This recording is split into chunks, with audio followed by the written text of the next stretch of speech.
ஆனா இங்க கோபின்னு ஒரு பையன் இங்கே தான் படுத்து கிடப்பான் பாருங்க. தம்பி எனக்கு தெரியுதா மாடி வீடு லாண்ட்ரி நேற்று லாண்ட்ரி துணி வாங்கிட்டு போனியடா. சொல்லுங்க. அந்த ஷர்ட் எங்க ப்ளூ கலர் ஷர்ட் இங்கே தான் எங்கேயா காய்ச்சிட்டு இருக்கோம். அதுல முக்கியமான பொருள் இருக்கு, சீக்கிரம் எடுத்துக்கிறா. இந்த ஃபோன் வேற வந்து சீக்கிரம் வாடா வாடா வாடா. என்ன போலானே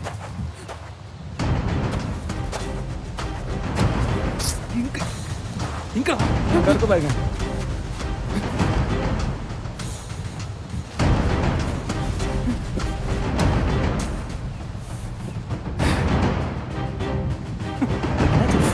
ஏன்னா அழுகுதா?